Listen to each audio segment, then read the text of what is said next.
Buenas noches. Ahora sí, ya pasaron los 5 minutos y vamos a empezar. Bueno, quiero agradecerles por estar aquí. Como saben, como les transmitiendo el mensaje, esta es nuestra última reunión de este año lectivo y espero que nos haya servido a todos, ¿no? O sea que, espérenme, voy a cerrar la página de WhatsApp porque si no va a estar sonando el WhatsApp toda la sesión. Ok, bien, perfecto. Entonces, bueno, quiero agradecerles por haberme acompañado, por haber valorado. Detrás de esto hay preparación, hay mucho cariño también, pero hay horas de preparación y de trabajo intelectual y, y me alegra poder contar con ustedes y transmitirles estas cosas, ¿no? Que ha sido esta novedad de este año, esta novedad, crear un espacio de cultura para padres de familia y familias del colegio, ¿ok? En estos días les mandaré nuevamente los enlaces de las grabaciones. Todo está grabado, todo se está grabando. Como ven ahora mismo se está grabando. Y ustedes pueden acceder en cualquier momento, ¿no? Roma, acuérdense, bueno, empezábamos con Fray Jodoco Rica, Escuela Quiteña, luego nos dedicamos a Roma, varias sesiones. Ahora acabo de estar en Roma con los chicos de la Intisana, de quinto y sexto curso, y fue una maravilla poder estar en los lugares de los que hemos hablado, ¿no? Y revivir la fe, tumba de San Pedro, ¿no? Una tarde me escapé y me quedé orando encima de la tumba de San Pedro por tantas cosas, ¿no? Bien, entonces esto, ¿no? Espero que estos esfuerzos valgan la pena, ¿no es cierto? Para nuestra formación. Bien, como les decía, el tema de hoy es el videito que les mandaba, ¿no? A ver, yo soy profesor sobre todo, profesor universitario es mi vocación y creo que un profesor, la primera cuestión es cuestionárselo todo, ¿no? Uno se pregunta absolutamente todo. Y mi cabeza es así, yo me estoy cuestionando todo, ¿no? Y claro, dices, a ver, ¿en qué momento lo que les ponía en el video, ¿no? Históricamente, ¿en qué momento empieza la devoción a la Virgen? Ya no como una figura modélica, porque es un modelo, ¿no? Sino ya como una intercesora, ¿no? Como una madre no solo la madre de Cristo, del Hijo de Dios, sino madre nuestra también. ¿En qué momento se da ese salto? ¿Cuál fue la concepción? Esto me lo he cuestionado siempre, porque sabemos también que nuestros hermanos cristianos evangélicos no lo ven así. Entonces ahí empieza como la pregunta, ¿no? La disrupción. ¿Quién está mal? Uno de los dos tiene que estar mal, porque no estamos de acuerdo en eso, ¿no? Ok, entonces desde esa perspectiva y desde estos cuestionamientos, y luego ya la aplicación práctica, porque me parece que si la maternidad de la Virgen es una maternidad espiritual, tiene que tener consecuencias. No es que simplemente se queden, qué bonito, ya sé. Aquí están muchas madres, ¿no es cierto? Y ser mamá no es una teoría, ¿no es cierto? ¿No es cierto? No es, soy una mamá, qué bonito, lo escribí en un papel. No, la maternidad es práctica, tan práctica como una de las mamás que está conectada, que me decía que mi hija empieza a arderle la garganta y me preocupo. Pues eso es la maternidad, ¿no? Pues es algo real. ¿Ok? Y luego nosotros como hijos, ¿qué consecuencias tiene, no? Bien, desde estas preguntas como fundamentales, ¿no es cierto? Quisiera, bueno, empezar contándoles eh, o retrotrayéndonos a nuestros momentos primeros de nuestra formación cristiana. Cuando éramos niños, nos dijeron, y luego les voy a enseñar un documento en el que nos vamos a basar, ¿no? Cuando éramos niños y nos daban la famosa catequesis, ¿no? Pues la catequesis, y nos explicaban las cositas, y las de en religión, o en la parroquia, ¿no es cierto? Y nos decían que las fuentes de la revelación son tres, ¿no? Nos decían de chiquitos, ¿no? Y las Sagradas Escrituras, en esto estamos de acuerdo todos los cristianos, todos. Las Sagradas Escrituras, uno toma la Biblia, lee y sabe que es palabra de Dios, nadie lo discute, y uno va aprendiendo y siente en su alma, ¿no? Y conversar con un cristiano evangélico, practicante, que lee la Biblia, es súper lindo, Mira ¿no? las clases que me ya tienes y dice Porque es gente que valora la escritura, quizás más que nosotros, ¿no? Bien. Pero luego vienen dos fuentes más, que nos han dicho desde niños, ¿no? También Dios habla a través del magisterio de la iglesia, por eso le seguimos al Papa, por eso le queremos. Uno puede estar más o menos de acuerdo con la personalidad de un Papa. ¿Sí? Son muy distintos, los tres últimos papas son muy distintos, ¿no? Un Papa carismático como Juan Pablo II, un Papa intelectual como Benedicto, y un papa párroco, ¿no? Un párroco del mundo, como el Papa Francisco, coloquial, directo, claramente sudamericano, ¿no? El otro día les hablaba de eso a unos padres de familia. Ok, pero es el Papa. Entonces sabemos que el magisterio, por algo le seguimos, le oímos, estamos un poco en onda, ¿no? Pero luego queda la tercera fuente de la revelación, que yo creo que es la que uno como que no termina de entenderla bien, ¿no? Te hablan de la tradición. Ya, ¿y qué es eso? ¿Cómo me habla Dios a través de la tradición? Aquí hay una palabra que es mágica, o sea, que viene del latín y que nos ayuda a conectar, que es el tradere. En el derecho, soy abogado, se usa mucho en el derecho romano, ¿no es cierto? El tradere, jus tradendi. Tradere significa entregar. Yo te entrego, te transmito. Entonces, aquí ya vemos algo muy bonito, y es que los contenidos de la revelación no solo han sido escritos, sino también de transmisión oral. Yo te lo transmito, yo te digo, ¿no? Y cada uno puede pensar ahora, ¿no? En su familia, tradiciones. Se me ha transmitido oralmente esta cosa, esta idea, este conocimiento, este recuerdo, que luego se concreta en que nos tomamos un helado el 25 de diciembre. Es una tradición, se crea una tradición, una transmisión, se entregó, ¿ok? Y por eso cuando uno va a misa, se habla de la palabra tradición, ¿no? Esto que me han transmitido, ¿no? Y llega la consagración.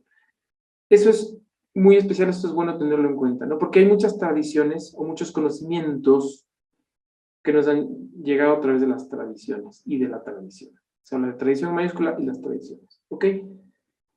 Vamos a empatar, ahora sí, vamos a nuestro documento. Yo quiero pasarles ahora en el chat ¿dónde estás? Aquí estás. Ok, este artículo lo escribí, es un artículo científico publicado en una revista que se llama Coloquia, que lleva Pensamiento, Cultura, Facultad de Humanidades de la Universidad de los Hemisferios, y este artículo publicado en diciembre del 2020 me tomó muchos años prepararlo. Yo diría que me tomó 20 años escribirlo, ¿ok? No es, hay cosas que uno puede escribir y, en fin, a los abogados, a los profesores, perdón, nos piden que estemos, o sea, que publiquemos constantemente artículos, libros, en fin, capítulos, pero esto fue algo que me tomó 20 años. Desde el 2000 empecé a recopilar fichas sobre este tema porque me parecía apasionante, ¿no? Y en el 2020 llegó la pandemia, fíjense, esto es 2020, recibido en mayo del 2020, pude sentarme a trabajar despacio y a recoger ficha por ficha lo que había ido anotando a lo largo del tiempo, ¿no? Entonces, a ver, quiero ir de la mano de este artículo y vamos viendo algunas cositas. Si alguien quiere me interrumpe, levanta la mano. Hay alguien que está saludándonos, Pablo. Pablito, buenas noches. Si alguien más quiere hablar, me interrumpe, ¿no? Yo quiero seguir un poco el hilo de este artículo para nuestro tema. ¿Ok? Entonces, vamos a saltarnos la introducción. Bueno, a ver, antes de seguir, les voy a mandar el enlace, porque me encantaría que lo lean y me encantaría que comenten y me digan, y me manden un mensaje, me escriban, me digan, oye, de esto saco esta luz. Voy a mandarles mi teléfono. Me parece que es una buena clausura de nuestros coloquios. ¿Ok? Ya está enviado el enlace. Entonces, no vamos a verlo todo, vamos a ir viendo partecitas, ¿ok? Pero vamos a ir analizando, ¿no es cierto? ¿Qué le dice Jesús? Más aquí, no, a ver, aquí, espérenme un segundito. Vamos a avanzar un poco más.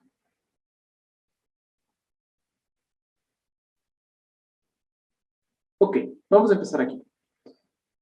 Cuando Cristo está en la cruz, Evangelio de San Juan, capítulo 19, Cristo está con sus últimas fuerzas. Cristo está a punto de irse, ¿no? Hay unas palabras muy, muy, muy potentes que están recogidas por Juan. Juan estaba ahí presente, no es como una reconstrucción, no, Juan estaba presente. Acuérdense que Juan escribió su evangelio alrededor del año 100, o sea, 40 años después de los evangelios de Mateo, Marcos y Lucas. ¿Qué quiere decir esto? Que Juan ya había leído lo que habían escrito Mateo, Marcos, Lucas y otras personas, porque había varias historias de la vida de Jesús. Lo que pasa es que no fueron escritos canónicos, es decir, incluidos en la Sagrada Escritura, ¿no?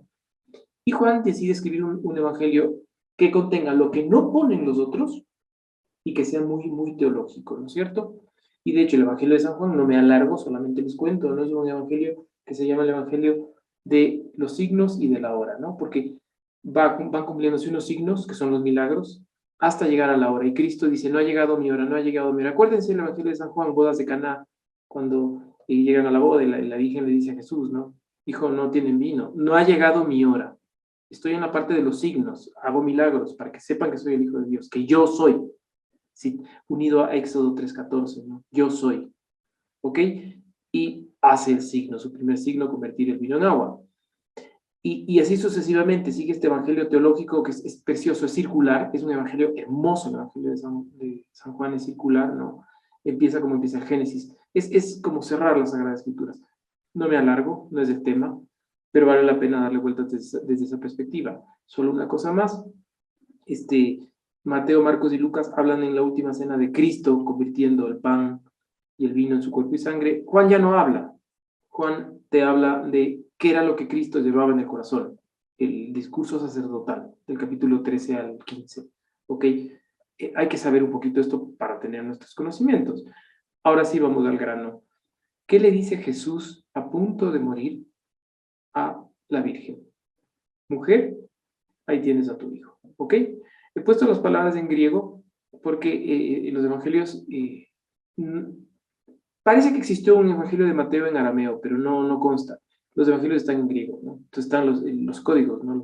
El código vaticano, por ejemplo, son códigos muy antiguos, están en griego. Entonces, por eso lo he puesto en griego. Luego en latín, porque las traducciones, San Girolamo, estuvimos ahora en el lugar donde, dedicado a San Jerónimo en Roma, que tradujo del griego al latín. Bien, mujer, ahí tienes a tu hijo. Y luego le dice a San Juan, ¿no? Ahí tienes a tu madre. Y sigue el Evangelio, capítulo 19 de San Juan, y la llevó a su casa, ¿no? Entonces, aquí empieza la parte de escrituras y la parte de tradición. He aquí a tu hijo, he aquí a tu madre. Entonces, aquí las palabras son contundentes, no son, como les digo, no son simbólicas, no son retóricas, son palabras de Cristo. Cristo le da a la Virgen la maternidad sobre Juan y a Juan la filiación sobre la Virgen. ¿Ok? Entonces, no se presta para ambajes. En la Sagrada Escritura se dice que en algunas partes de la Biblia, porque está narrada, no es como que te va contando, fue Jesús y dijo, entonces hay cosas que no es que sean exactamente así, pero hay otras que sí, que les llaman los teólogos las ipsísima verba Christi, es decir, las palabras tal y cual como las dijo Jesucristo, ¿no? Y parece que estas son ipsísima verba Christi, ¿no? He aquí a tu madre, he aquí a tu hijo. ¿Ok? Juan se la lleva a su casa. ¿Por cuánto tiempo? Pasamos a la tradición. No fueron tantos años, porque Juan era uno de los 11 en ese momento, y luego ya se elige a Matías, que sustituye a Judas, ¿no? Y claro, ellos tenían que predicar, eran los apóstoles, eran los primeros obispos. Entonces, estuvo unos años con la Virgen, le cuidó a la Virgen le cuidó a él, se cuidaron, y le deja Juan a la Virgen en casa de Lucas. Lucas era un señor casado, médico, ¿ok? Y pues se quedó cuidándola a la Virgen ya ancianita, ¿no es cierto? Hasta su asunción al cielo. Y hago otro paréntesis, si uno lee el Evangelio de San Lucas, el Evangelio de San Lucas es una maravilla, porque te cuenta la infancia de Cristo. Pero yo no sé por qué Lucas sabía tanto, ¿no? Bueno, Lucas sabía tanto porque la Virgen había vivido con él, ¿no? Entonces, él había cogido a la Virgen. Imagínense las sobremesas, ¿no? Esto es tradición. Entonces, vamos uniendo tradición con escritura, ¿no? Que esto es muy bonito. Ok, desde aquí ya se entiende la maternidad de la Virgen como algo real, no como algo simbólico. Y desde aquí viene algo muy bonito, que es que los primeros cristianos empezaron a considerarle a la Virgen como una madre. ¿Cómo sabemos esto, no? Entonces, aquí me uno ya también con la tradición. San Juan tuvo un discípulo, el apóstol San Juan, que se llamó San Policarpo de Esmirna, ¿ok? Obispo también, mártir también. Y San Policarpo tuvo a su vez un discípulo que se llamó San Ireneo de Lyon. San Ireneo de Lyon, pues es obispo de Lyon, se fue a predicar a Francia. Y a partir de San Ireneo venía en línea directa, ¿no? O sea, discípulo, discípulo. San Ireneo empezó a difundir una idea muy bonita. y empezó a decir que la Virgen debe ser considerada, o sea, que en la Virgen debemos considerarnos hermanos. Esto es San Ireneo de León. En la Virgen debemos considerarnos hermanos. ¿Por qué? Porque la Virgen nos ha engendrado. Y luego usan una palabra, que es la palabra con la que he puesto el inicio del documento, que ojalá se animen a leerlo, que se llama adelphos. ¿Ok? Entonces, ¿qué quiere decir en griego adelphos? Quiere decir de la misma barriga, del mismo vientre, nacidos de la misma mujer. ¿Ok? Entonces, luego voy a explicar este sentido, que no solamente o sea, que no solamente se tomó en el principio del cristianismo, como lo explica San Ireneo de León, y lo vuelve a mencionar San Agustín un poquito más tarde, un siglo y medio más tarde. Estamos en el año 400, y San Ireneo estamos en el año 190. O sea, estamos en el comienzo. Tradición. ¿Ok? Sino que luego lo van a utilizar otros autores como explico en este documento, ¿no? Bien, vamos a dar un salto, vamos a explicar un poquito la Virgen del Pilar. Tuvimos la suerte de estar aquí en el Pilar. Aquí hay, a ver, aquí hay fotos. Estuvimos aquí en el Pilar, en esta basílica, con los chicos de la Intisana, y para los que se acuerdan, el padre Alfonso Mareca nos recibió. Entonces, es un santuario precioso que guarda lo siguiente. ¿Por qué es importante esta Basílica del Pilar? Según una tradición, según la tradición, también no, esto se empezó, acuérdense, ¿no? Tradere, te entrego, te cuento, te transmito, y tú lo conservas. Según la tradición, el apóstol Santiago el Mayor, se fue a predicar como les digo, los apóstoles eran los primeros obispos, entonces tenían que irse a predicar, no podían quedarse comoditos en Jerusalén, de hecho no se queda ninguno en Jerusalén. Pedro, que era el primero, luego se va a Roma, ¿no? La cabeza, ¿no? El caput apostolorum. Bien, Santiago se va a España. Entonces cuenta la tradición que se fue año 40, estamos en el año 40, la Virgen estaba viva, y se va a la Hispania, y que al momento de predicar pues no lograba casi, o sea, no había conversiones, la gente no le hacía caso. Y el hombre, bueno, los hispanos en general son personas de carácter muy fuerte y de personalidad dura, ¿no? Y no se convertía a nadie. Entonces hubo un momento en el que él, con los poquitos que se habían convertido, pues como que dicen, no, regresémonos, o sea, vámonos a Jerusalén, ¿qué hacemos aquí? Estamos perdiendo el tiempo. Aquí estos hombres son duros de cabeza. No está dando fruto la predicación, la evangelización. Y se le aparece la Virgen. Se le aparece junto al río. ¿Ok? Este es uno de los ríos más importantes de España. Me parece que es el río más caudaloso. No me acuerdo ahora el nombre. Y se le aparece la Virgen y le dice, ¿no? Santiago, la Virgen, fue una bilocación. La Virgen estaba viva todavía en Jerusalén. Y le dice, no te desanimes, de este pueblo saldrán grandes santos, grandes predicadores, grandes mártires, grandes apóstoles, no te canses. Y como símbolo de esto, cuenta la tradición que la Virgen estuvo, no sé si encima o al lado de una columnita, una columna de una piedra semipreciosa que se llama jade, y le dio, o sea, la columna fue como el símbolo. No sé, pasa mucho en los temas espirituales, ¿no? Cuando Dios te pide algo, Dios te dice algo, Dios te da una misión, luego te lo sella con algún símbolo. Esto suele pasar, esto está en la vida de los santos, ¿no? Mira, haz esto. Y luego unas palabras, una locución o algo, una figura, un recuerdo, lo que sea, ¿no? La Rosa de Rialto, de San José María, ¿no? Por ejemplo. Y así con muchas historias, ¿no? El apóstol Santiago encuentra, o sea, tiene esa columna en la que, ya les digo, está relacionada con la Virgen, y esa columna pasa a ser un motivo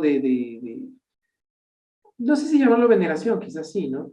De veneración a lo largo de los siglos, desde el año 40 hasta la actualidad, porque sabían que esa columna estaba relacionada con la aparición de la Virgen de evangelizar España, ¿no? La Virgen del Pilar. Ok, entonces, pudimos estar ahí, estuvimos hace unos días ahí, ¿no? La verdad es que no les voy a enseñar mis fotos, la verdad, creo que no hace falta, pero esta es la Virgen, está dentro de la basílica, y este es el Pilar. En la parte de adelante, pues, se puede ver el Pilar, y en la parte de atrás hay como un lugar para tocar y para besar. Ya no se puede besar por la pandemia, pero sí se puede tocar. Y se ha tocado, o sea, se ha frotado el pilar durante tantos siglos que está hundida la piedra, esta piedra fuerte, ¿no? Entonces fue un momento muy bonito. Yo ya había estado ahí hace años, volver sobre el pilar. Le ponen esta especie como de traje al pilar y le van cambiando cada fiesta del pilar, ¿no? Y a veces se ve el pilar solo, ¿no? Ese día pudimos verlo también. Ok, esta es como un inicio de una tradición muy importante de la devoción a la Virgen. Y cuento a manera de anécdota también que España, como ustedes saben, tuvo una guerra civil, que fue del año 36 al 39, una guerra fratricida tremenda, muy fuerte. Y en un bombardeo, 2 obuses entraron por el techo de la basílica y cayeron intactos. Es que ni siquiera se deformaron, o sea, no explotaron, pero ni siquiera se deformaron. O sea, están perfectos. Y son como imagínense, una bala de 50 centímetros. Eso es un obús. Entonces lanzaban para destruir la basílica, perforaron el techo de la basílica, entraron, toparon suelo y cayeron como unos dados. ¿Okay? Están perfectos, o sea, ni siquiera hundidos. Los 2 obuses están colgados en la basílica, no les tomé foto, se puede buscar. Y están colgados muy cerquita del pilar, de la capillita del pilar, como para recordar, ¿no?, lo que pasó. Y han dejado el techo, los huecos, que también es impresionante, ¿no? Nos decía el padre Alfonso, pero mirad al techo, ¿no?, al tejado. Y están los huecos por donde entraron los obuses. Más arriba están tapados, ¿no es cierto?, en la parte alta del techo para que no entre agua. Pero toda la decoración, la perforación que hicieron los obuses, están ahí, ¿no? Pero no es el único milagro, hay un milagro muy famoso, ¿no?, que por ahí lo ponía, que es el milagro de Calanda. No me voy a alargar porque el tiempo va pasando y ya pasa más rapidísimo, ¿no? Pero el milagro de Calanda es quizá el milagro más importante de la Virgen del Pilar. 1640, búsquenlo y pueden verlo, ¿no? Era un señor que pedía limosna en la puerta de la iglesia, que había perdido una pierna, más o menos desde la rodilla para abajo, pueden buscarlo. Miren, está en Wikipedia, o sea, pero pueden buscarlo, ¿no?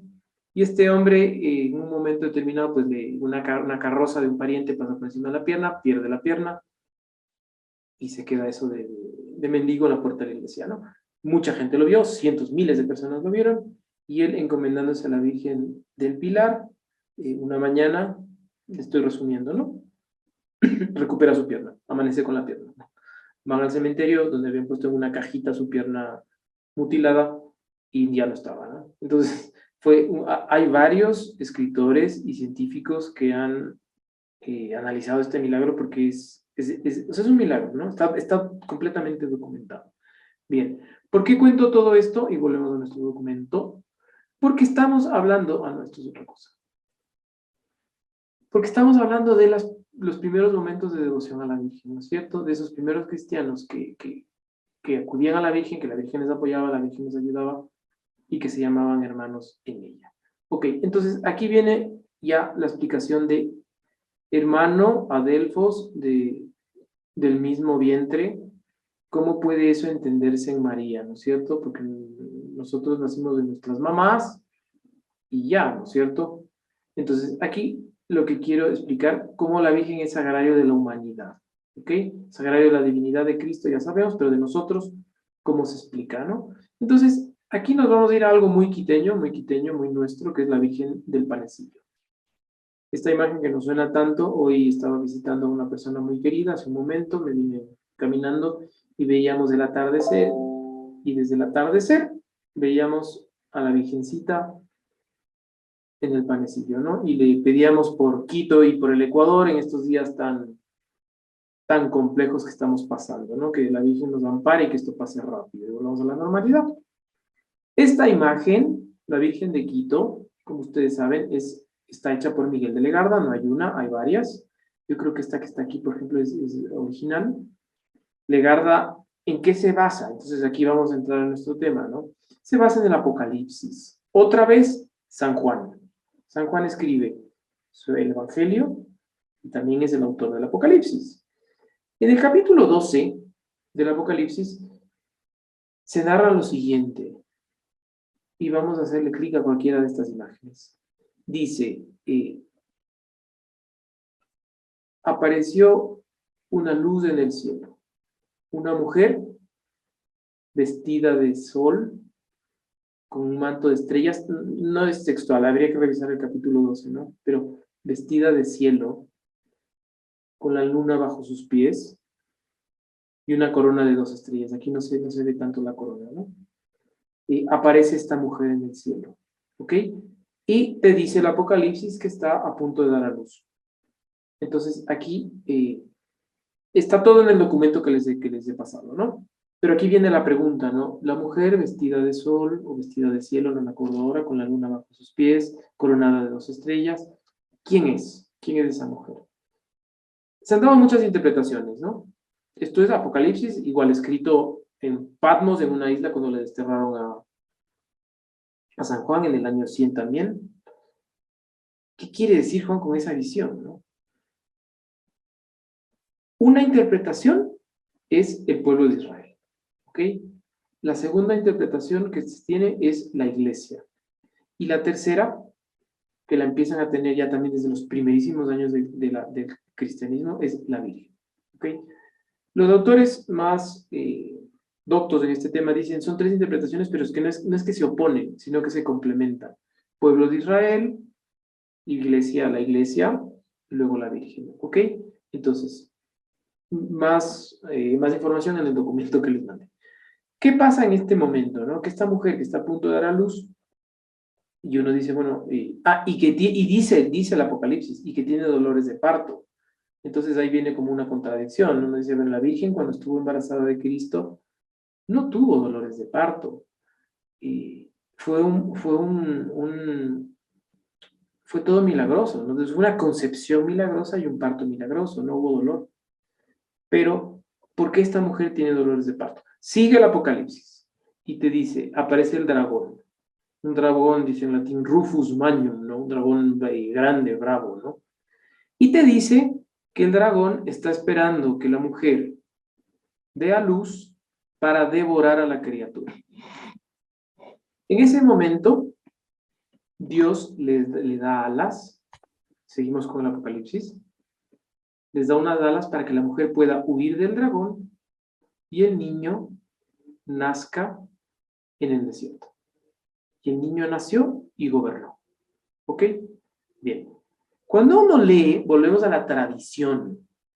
Dentro de la tradición están los primeros grandes teólogos que se llaman los padres de la iglesia. ¿Ok? Son los primeros que trataron de entender. Decir, ok, está la Sagrada Escritura, pero vamos a entenderla. Y ahí entramos otra vez al padre de la iglesia que les mencionaba al comienzo, que es San Ireneo de León. Y San Ireneo de León y otros más, no solo él, te dicen, Dios le da a la Virgen una maternidad mística. La Virgen se vuelve madre nuestra de tal manera que nos vuelve a engendrar dentro de ella de una manera mística. No es real, no es simplemente espiritual, es místico. Lo místico es algo que digo, es real, pero no es físico. Pero tiene una relación también con lo físico y con lo espiritual. Lo místico, la mística, ¿no? Los grandes místicos, San Juan de la Cruz, Santa Teresa de Jesús, los místicos de la iglesia, ¿no? Dicen, acabo de tener una experiencia mística, tuve una conexión con Dios impresionante. Uno lee a un místico y se queda loco, ¿no? Y a veces Dios nos pide, nos ayuda a nosotros a tener unas experiencias místicas, son unas conexiones con Dios muy fuertes. Y uno dice, no fue solamente espiritual, tampoco fue material, fue místico, fue una conexión muy fuerte. ¿Qué dicen estos padres de la iglesia? Que de una manera mística, la Virgen nos vuelve a concebir. Entonces, la mujer embarazada es la Virgen que nos lleva en su vientre. ¿Por qué tiene dolores de parto? Porque nosotros le hacemos sufrir, las mamás que me están oyendo, cuánto sufren por sus hijos, ¿no? Y uno sufre y el hijo se desvía y luego vuelve y no sé qué.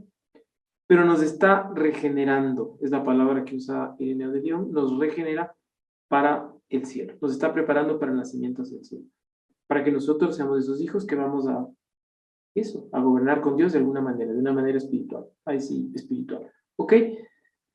Todo esto se va conectando para entender cómo le veían a la Virgen los primeros cristianos, le veían como esa madre que nos convertía en hermanos, en adelfos, del mismo seno, del mismo vientre, y que nos unía entre todos, nos regeneraba y nos preparaba para el cielo. Fíjense qué bonito. Esa era la manera de entender a la Virgen en los primeros tiempos de la Iglesia. Es algo muy potente, muy fuerte, ¿no? A mí me pareció, cuando lo descubrí, me pareció apasionante, me pareció súper lindo, y me puse a investigar. Y dije, a ver, esto solamente lo dijeron los primeros, ¿es una tradición que se quedó en el pasado o es algo actual, ¿no? Y a base de investigar, encontré, a ver si, ¿dónde está el índice de esto? No sé si está aquí o al final debe estar. Después de mucho investigar, o no tiene índice, debería tener un índice.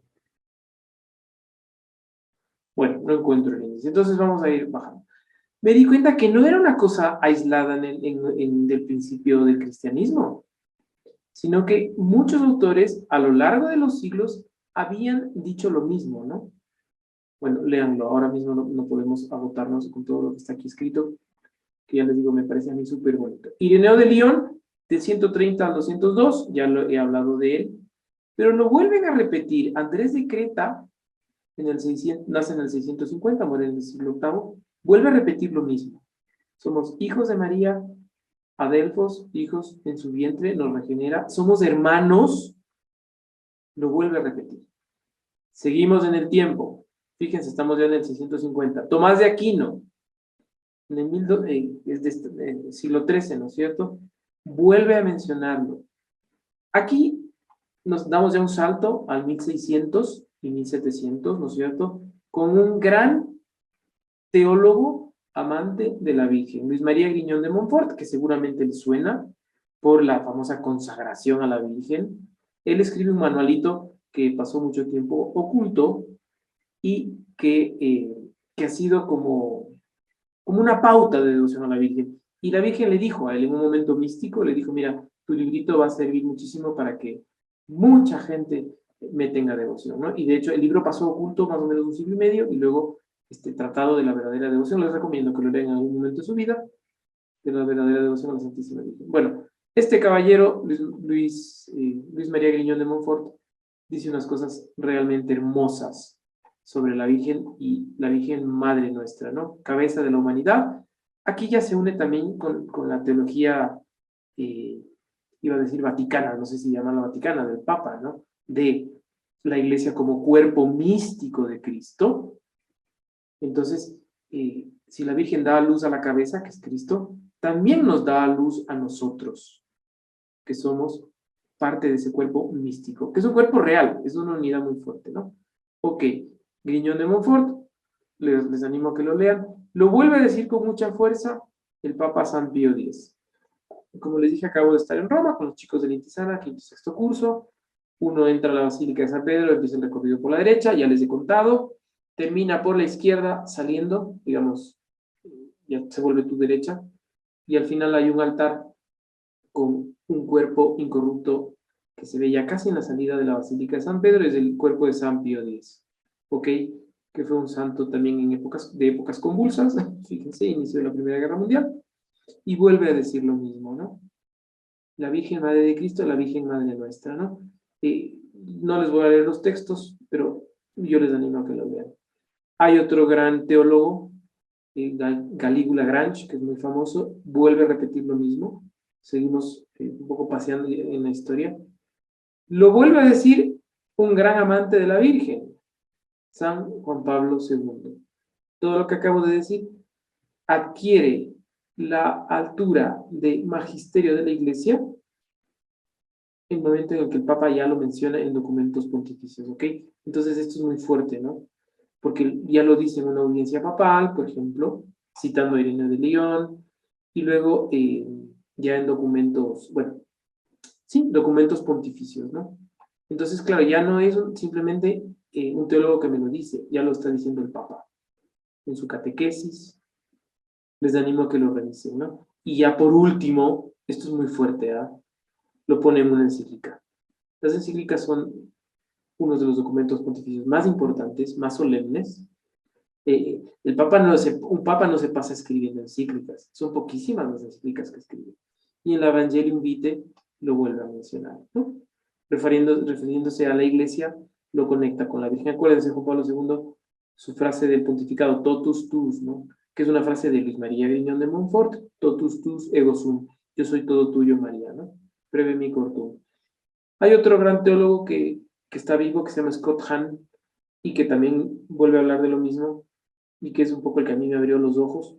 Scott Hahn era pastor evangélico, era estudiado en un seminario teológico evangélico, no me acuerdo ahora exactamente de qué confesión evangélica, y este hombre de hecho tenía terror de la iglesia católica. Su abuela era católica y muere con un rosario en la mano, y él dijo, no, mi abuela murió con la herejía del rosario, decía. Entonces se lo quita, pide perdón a Dios por el rosario de su abuela, y luego cómo llega a la iglesia católica es maravilloso. Él escribe un libro que les recomiendo, que se llama Roma Dulce Hogar, ¿no?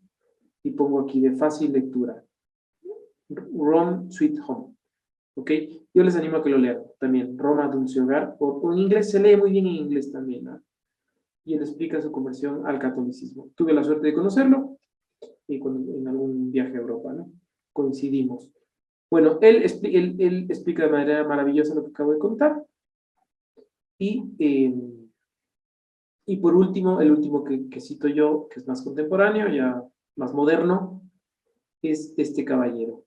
Este señor es un francés que tiene toda una mezcla, ¿no? Porque me parece que era judío, si no me equivoco, pero de sangre árabe, y también es converso. Este caballero es muy profundo, ¿no? Muy profundo. Yo les animo a que lean también los textos que he puesto, ¿no? Las entrañas femeninas, entrañas de misericordia. Bueno, iba explicando y lo va uniendo a la Virgen, útero santuario. Es una cosa espectacular hasta llegar, ¿no? La Virgen, el nuevo templo de Jerusalén. Fíjense qué bonito, ¿no? Y ya nos une a nosotros. Bien, yo les animo a que lo lean. Y ya por último en el documento, yo lo que cito ya son consecuencias, porque como les digo, como les decía a las mamás que me están oyendo, lo que acabo de explicar es teología pura, pero es vida. Es teoría, pero es mística. Es conceptual, pero es vida espiritual también. Entonces les animo a que lo vean, ¿no? Y aquí yo lo que hago es poner textos del primero de la Sagrada Escritura, que tienen alguna, ya no es una relación, digamos, no es que hablen de esto, pero que me parece a mí que se conectan con este tema, y les animo a que lo lean. Salmos, y luego ya voy poniendo autores. Pues, ya no es, los autores que voy citando, digo, ya son temas aplicables, no es directo, ¿no? Letanías de la Virgen, un texto de Juan Pablo II, un texto de San José María, un texto de Eugène Volán, en francés también, que habla de esto, Fernando Rielo, Eugenio Pecci, otra vez San José María, Barbotán, otro francés, y que nos pueden ayudar a vivirlo a fondo, ¿no? Federico del Cló, español, habla de Portillo, San José María, la conversación con una persona muy querida, que salía eso citando a Fernando Rielo, ¿no? El Papa Francisco, no podía faltar, ¿no? Y luego un poema de un escritor famoso, que no era donde estaba muy, no se le reconoce mucho por su catolicismo, digamos, ¿no? Pero que Damaso Alonso, yo me acuerdo, yo era niño cuando murió, me acuerdo, y que escribe un poema justo sobre esto, ¿no? Sobre la maternidad de la Virgen en nosotros. El poema es una delicia, ¿no? Yo les animo también a que le peguen una leidita, a que lo hagan. Y al final, bueno, pongo unas conclusiones en las que se ve que efectivamente hay una relación mística entre nuestra fraternidad y nuestra filiación en María, ¿no? Desde este entendido, este sentido místico, repito, ¿no? Que me parece súper lindo. Yo pongo mis conclusiones al final, que esto nos debe llevar a entender que somos hermanos, o sea, que somos hermanos entre todos, y que también se puede hacer una extensión a la fraternidad universal también de toda la humanidad, porque de alguna manera mucha gente pues no llega al bautismo por la mayoría de la humanidad, y quizás, ¿no? No llegan al bautismo por el bautismo, ¿no? Sino que llegan al bautismo por el deseo, por una vida buena, lo explican muchos teólogos, ¿no es cierto? Von Balthasar, Ranner, muchos teólogos. Entonces también terminan siendo hijos de María. Con lo cual, el señor que estoy viendo en la calle, que está pidiendo limosna, también es hijo de María, también es Adelfos, también es hermano mío. de alguna manera, o de una manera mística, que es la manera más fuerte, repito, ¿no? De una manera real. Y por lo tanto, esto nos debe llevar, y así concluyo el estudio, ¿no? A una consecuencia práctica, ¿no? A tener un cariño y una solidaridad entre los seres humanos, sobre todo entre los que están sufriendo más. Por eso la fundación que estoy sacando le pongo ese nombre. Porque digo, si somos hermanos, pues es muy fuerte, ¿no? A ver cómo nos vemos y cómo nos unimos en María, ¿no? Sentido místico, repito, que no es poesía, aunque hay una poesía de Damaso Alonso, gran poeta, ¿no? Español, sino que es real, es una unión real. Y cada uno, no sé, cada uno podría aquí contar su vida espiritual, yo no voy a contar la mía, no es el momento ni el lugar, pero cómo las uniones místicas o las revelaciones místicas o los momentos en que hemos sentido la presencia de Dios de una manera mística nos dan a entender eso, que hay algo más que lo simple espiritual, sino que es real, es fuerte, es transformador. Es transformador los encuentros. Bueno, pues yo les animo a eso, a entender la devoción a María desde esa maternidad tan bonita, ¿no? Tan mística de la Virgen, regenerándonos, preparándonos para el cielo. Bien, hasta aquí mis palabras. No sé si quieren comentar algo, añadir, eh, corregir, discutir.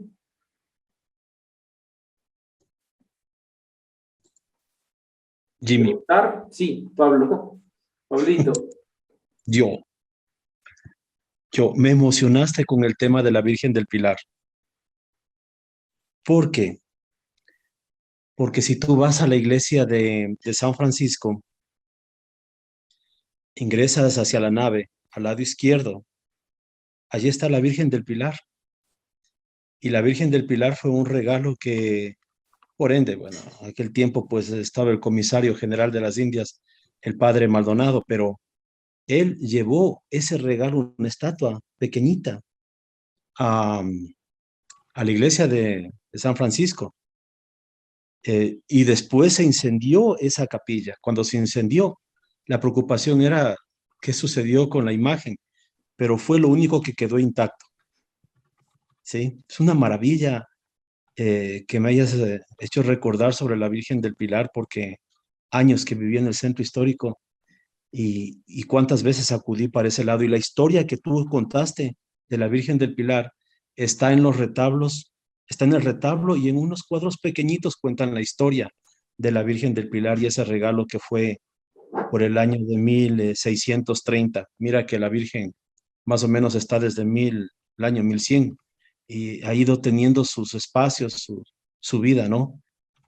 Y también la presencia inmaculada de ella en la parte espiritual y el milagro que se ha venido desarrollando en distintas épocas. Bueno, ese por un lado, y perdóname, pero yo me lanzo a la parte poética porque ese es mi mundo. Y ya hablaste de Damas Alonso, por lo tanto picaste mi existencia. Así es que, oye, cuando Damas Alonso dice de la Virgen, qué dulce sueño en tu regazo, madre, qué maravilla, qué poema, cuando expresa el recogerle el verle en sus manos al niño Jesús y mira ese en su cuerpo, es como darle vida, es como atraer al niño y ponerle en su pecho, ¿no? Y como decir a una madre, qué dulce sueño en tu regazo, madre, soto seguro y verde entre corrientes rugidoras, alto nido colgante sobre el pinar címero, qué maravilla. Gracias por hacerme recordar esta belleza que es la Virgen del Pilar y cómo no, pues siempre escuchar a Damas Alonso siempre es lo exquisito en el mundo de la literatura española. Pablito, quiero agradecerte a ti, porque también estas diosidencias, ¿no? Estamos cerrando nuestros coloquios de este año lectivo como empezamos, con San Francisco, Quito. Fíjate. Entonces, qué lindo lo que nos has dicho. Estos cuadros yo no los tenía en mi mente. Qué bonito. La Virgen sí, porque se la ve, ¿no es cierto? No sabía la historia del incendio. Así que fíjate qué bonito empezar en San Francisco y terminar en San Francisco y empezar de alguna manera en la Virgen y terminar en la Virgen. Me parece súper lindo, ¿no? Lo que nos has contado. Y el poema, bueno, pues seguiremos hablando de poesía. Me encanta cómo lo has leído, ¿no? Con con esa profundidad y ese sentimiento, ¿no? Que ojalá eso les anima a todos a que lean el poema de Damos Alonso en el artículo que les acabo de pasar. Pablito, gracias por enriquecer este momento. Muchísimas gracias. ¿Alguien más quiere comentar algo?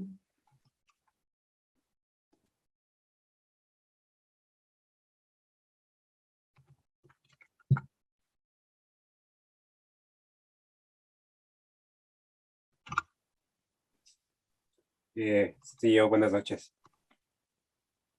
Cuéntanos, Juan, buenas noches. Hola, mil disculpas, yo entré muy atrasado, pero me pareció muy interesante. No sé si lo puedo obtener alguna grabación a algún lado. Sí, sí, Juan. Yo voy a pasar, ahora se está grabando lo que estamos diciendo. Yo lo paso al Media Center del colegio y ellos lo convierten en un video de YouTube.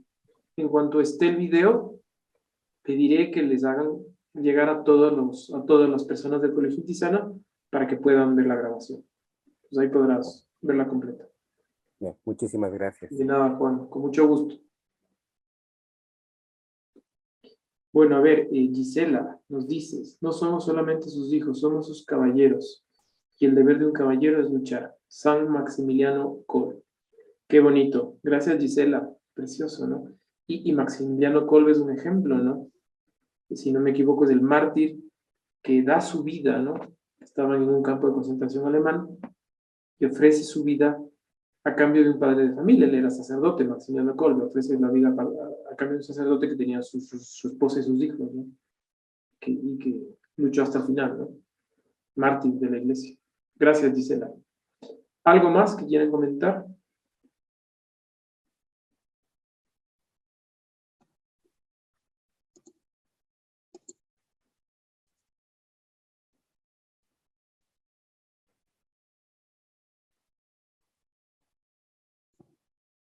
Nada más. Bueno, pues, si no tienen nada más comentarios o cosas que añadir, quiero agradecerles por su presencia a lo largo de este año lectivo. Les he dejado mi teléfono. Les voy a dejar también mi correo por si tienen sugerencias, con toda la confianza del mundo, ¿no? Si hay cosas que mejorar, que cambiar, temas que que hayan quedado inconclusos o que temas que se hubieran podido explicar mejor, o temas en los que nos alargamos demasiado también puede ser, ¿no? Me escriben con toda la confianza del mundo para ir mejorando estos espacios que pienso que vale la pena conservarlos, ¿no? Y como les dije, les voy a mandar los enlaces ya de todas las grabaciones para que en estos momentos de paro, no sé, bueno, cuando quieran las puedan revisar, ¿no? Porque creo que hay contenidos que nos pueden servir mucho. Bien, pues si no hay nada más, gracias, que Dios les pague, siempre tener la presencia de la gente ayuda mucho. Y ya les digo mi teléfono y, a ver, Jesús nos dices, ¿no? Pocas apariciones marianas son verdaderas como Lourdes y Fátima. ¿Cuál es el sentido último de las mismas? Ah, Jesús, buena pregunta. A ver, pocas apariciones son verdaderas. Yo te diría, más que verdaderas, aprobadas por la Iglesia. Que la Iglesia haya dicho en un momento determinado, esto es así. O sea, ni obstat, dice la Iglesia. No obsta nada para pensar que aquí se apareció la Virgen. ¿Qué usa la Iglesia para decir eso? Bueno, por los estudios se analizan los hechos, pero sobre todo los frutos. La Iglesia ve si en un lugar en el que dicen que se ha aparecido la Virgen, bueno, los contenidos, ¿no? También del mensaje. Si dicen un mensaje que es raro, pues no se ve que no es la Virgen, pero normalmente los frutos. Es decir, que a partir de un sitio la gente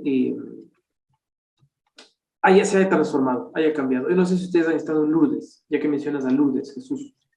Si ustedes han estado en Lourdes hay una mística especial. O sea, se siente la presencia de la Virgen. Es algo muy especial. Pero hay otros lugares en los que también se ha aparecido y que no necesariamente todavía han sido o no han sido aprobados por la Iglesia, ¿no? ¿Y qué sentido tiene esto? Pues la Virgen da mensajes todo el tiempo, ¿no? Jesús, si miras el video en el que hice la comparación, sí, hice el análisis, ¿no? De Fátima, sí tiene que ver algo con la guerra de Ucrania actual, ¿no? Ahí me desarrollo un poco más el tema, ¿no? Que parece que sí tiene que ver, ¿no? Pero es para recordar a la humanidad, aquí estoy, ¿no? Soy su madre. Y un poco para jalarnos de las orejas, ¿no? Para eso, regenerarnos, para decirnos no se olviden de mi hijo, no se olviden de los necesitados, recen por las almas de los que están por mal camino, ¿no? La Virgen se sigue apareciendo. Hay un lugar en Quito, ¿no? En Guayabamba, que se llama Santa María de las Flores, y que yo estoy seguro que la Virgen se apareció ahí. O sea, yo estoy convencido, no he dicho nada, pero es la abuela de un compañero mío de Litizana, además. Y también es un lugar donde se siente una presencia especial de la Virgen. ¿Y cuáles son los mensajes? Eso, vuelvan a mi hijo, conviértanse. Bien, pues eso. De nada, Ginger. Me alegro que estés por aquí. Pues muchísimas gracias.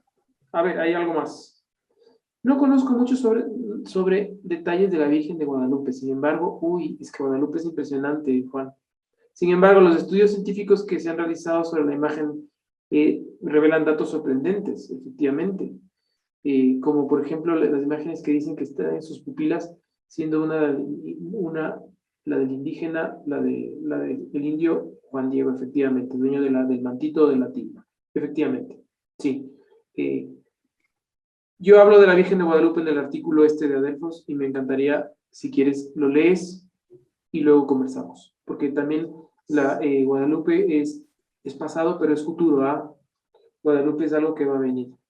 Es el triunfo del corazón inmaculado de María. Y es la Virgen de Guadalupe, coronada, ¿no? Es el triunfo. Eso. Muy bien. La Virgen María, Madre, dormí quiero, qué hermoso. Sí, Pablito. Dormí quiero en tus brazos hasta que en Dios despierte. Sí. Gracias, Pablo. Perfecto. Pues gracias por todo. ¿Ah? Me siento acompañado y eso es bastante. Muchísimas gracias. Que tengan una buena noche. Con mucho gusto, Santi. Una buena noche.